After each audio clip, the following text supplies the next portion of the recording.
Good morning, everyone. My name is James Chia. Now, over the last 4 weeks, I've been sharing some powerful and practical leadership distinctions that I learned while I was on the AsiaWorks leadership program. And I will tell you that I've been consciously practicing these 6 distinctions over the last 18 years to determine my attitude, my actions, and my analysis as a leader. In the first week, we looked at distinction number 1, 100% is possible 100% of the time. This is the distinction of possibility. It's just so exciting. Then we looked at distinction number 2, if it is to be, it is up to me. Okay, that's the distinction of freedom. It's just so liberating. Distinction number 3, life is an enrollment game. This is the distinction of duplication. So simple, it's automatic. And then last week we looked at teamwork, team players committed to a common vision. This is the distinction of leverage, just so powerful. Okay. So good morning, all of you. Hi, Sun. Morning, Sue. Good morning, Josh. Morning, Sharon. Okay, this one. Okay, so today I will talk about distinction number 5. My vision and commitment dictate my actions, not my feelings, assessments, or evaluations. This is the distinction of intention, and it's so enlightening. Enlightening in the sense of mind-blowing, but also it makes the work really, really easy when you can master this distinction. Because this is the distinction that frees you from the shackles of playing small, playing safe, and settling with your past.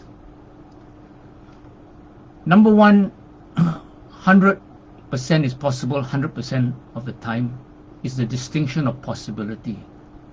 This is the dream in the New Skin success formula. So that's very important, because if you are a leader who believes in 100% is possible 100% of the time, you've got this huge vision. Okay? And when you've got this huge vision, distinction number 5 will empower you, to get the results of your dreams.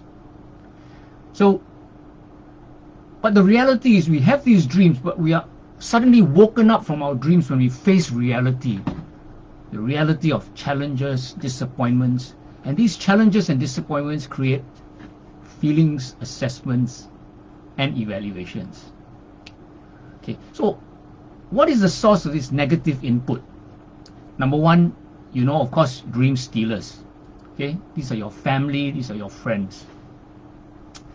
Number 2, it's your self-one. Okay, it's the self that talks at you and says you can't do it. Okay, you're not good enough. It's your own logical, critical self-talk. And number 3, even experts whose past experience, however good it is, may actually limit their belief because they're based on the past. There is a saying, we are told to cut our coat to fit the cloth. Okay, cut our coat to fit the cloth. That means we're advised to count our resources before we execute our plan. But the question I have is, how do you count things that you are unaware they exist? How do you count things you are unaware exist? Remember the success mantra? Success is equal to intention plus action plus grace.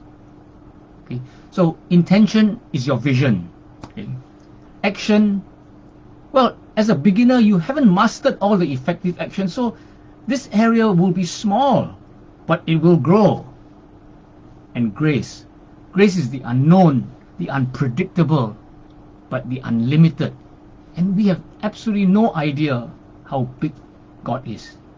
So how do you count your resources? How do you cut your cloth when you don't know how big your cloth is? Because of the success mantra that incorporates grace of God in your plans.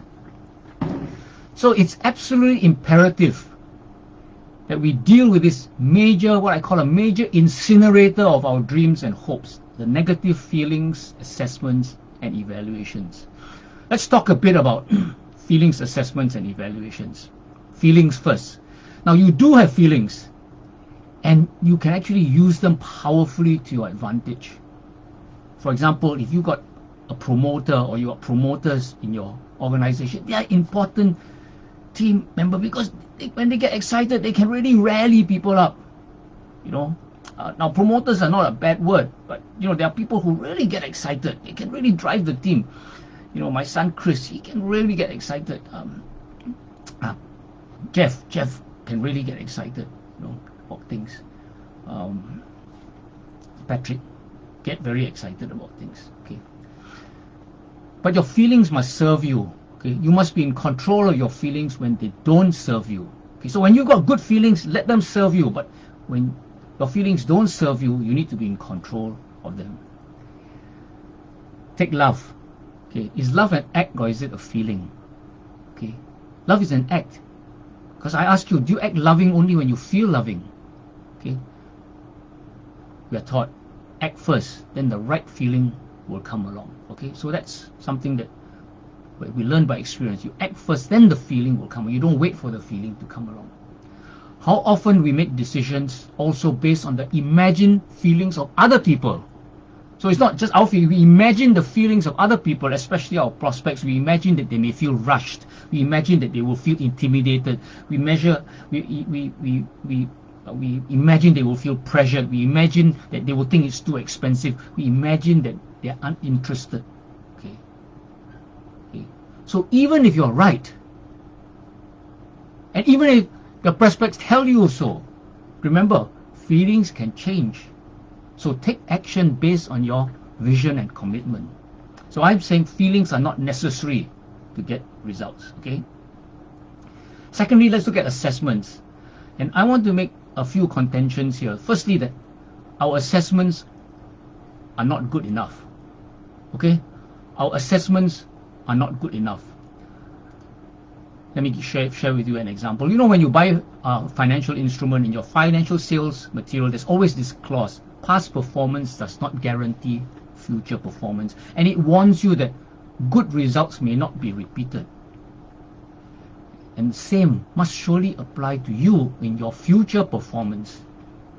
You can get better. You may have been bad, but your bad performance does not guarantee that in future you'll be bad. You can get better with education, with practice, and with teamwork. How many of us have been in previous businesses where there has been no teamwork, no leverage? Okay. Jim Rohn said, don't wish it were easier, wish you were better. So we are always on the road of improving ourselves. Okay, so assessments are just not good enough. Okay. Secondly, about assessments, there's not enough information because you don't see the whole picture. You don't see the real picture. I remember this saying, people overestimate what they can do in 1 year and underestimate what they can achieve in 10 years. They overestimate what they can achieve in 1 year, but underestimate what they can achieve in 10 years. And also, the third problem with assessments is we tend to take shortcuts with stereotypes. And I think I'm very much guilty about that. And I apologize to some of you who have to deal with me. I stereotype you. Okay. And the current example of Mr. Liu Manleong's case against his maid party, Liani, that's a classic example of people operating based on stereotypes. The police had a stereotype. The district judge made very general stereotype assessments, okay, without looking into the individual details. So assessments are frequently wrong. Then let's look at evaluations. We tend to make judgments based on assumptions, jumping to conclusions with a limited perspective. Okay. Many of us, myself, quick to criticize and condemn, not to hold true to my vision of who you are and who you can be. And that's really important. As a coach, we're always seeing who the person can be inside, that masterpiece inside. And a recent example I will share in our STARS small group meeting, Susan was not early. Okay, Susan was not on time. She didn't respond to calls. And she didn't even come in, okay, until more than halfway through. I don't know what feelings some of us had there, okay. The captain, her brother Jeff had. But I tell you, I know our feelings changed immediately and completely when she explained that she had an emergency appointment to check her eyes because there was a possible retinal tear. Straight away, we don't have the facts. Okay, so these evaluations and judgments are imperfect, dangerous. Okay. But having said all that, if I could guarantee you the results after 10 years, would you willingly live through all those initial negative feelings? The answer, of course, is yes. Okay. So feelings, assessments, and evaluation are not just negative, but they can be limiting. Let me share with you what Harvard Business Review in an article called on emotional agility said. In our people strategy consulting practice advising companies around the world, we see leaders stumble not because they have undesirable thoughts and feelings, that's inevitable, but because they get hooked by them like fish caught on a line.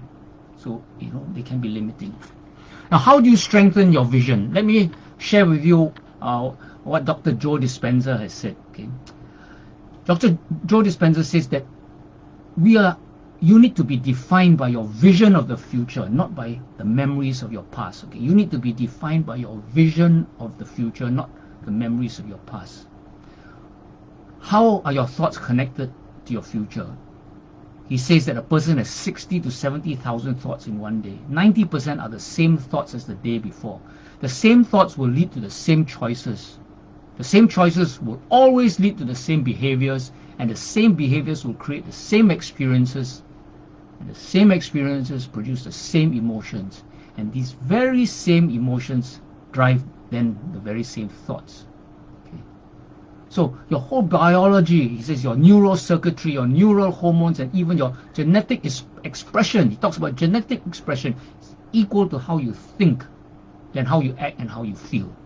So how you think, how you act, and how you feel is called your personality.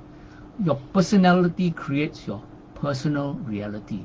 So if you want to create a new personality, a new life, then you would have to start thinking about what you've been thinking about and change it so that you can actually influence your feelings to have positive feelings. Okay. Now, life is a game. Okay. So which side will win? I think it's the side that trains harder.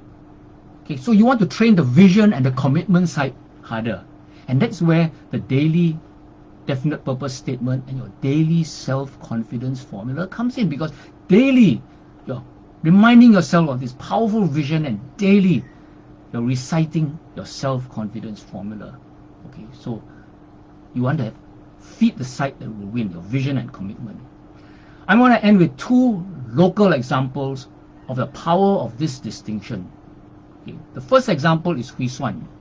Distinction number 5, my vision and commitment dictate my actions, not my feelings, assessments, or evaluations, defines Hui Xuan as a leader. Her book Mindset Matters is full of personal examples. Okay, she chose to send her son to Oxford. It was an esoteric degree in history and German language. I don't know how many jobs you can have, in that, and true. In fact, there were only 3 people in his class. A degree from NUS would have been perfectly acceptable and a lot cheaper. But Nicky comes back with a first-class honors from Oxford, the oldest university in the world. He comes with a huge belief in himself.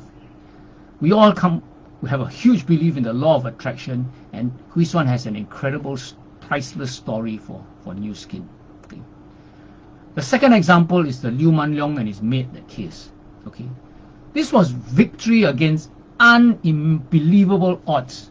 Victory against poverty, against wasted years, against the elite, against the police, against the prosecutors, against the judicial system, against all the feelings, assessments, and evaluations that she and the people on her side would have.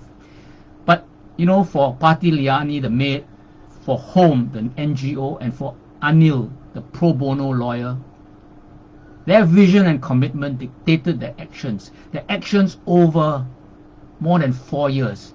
And they not only won the case upon appeal, but they will transform for the better many deep-seated mindsets and methods in Singapore that need to be improved.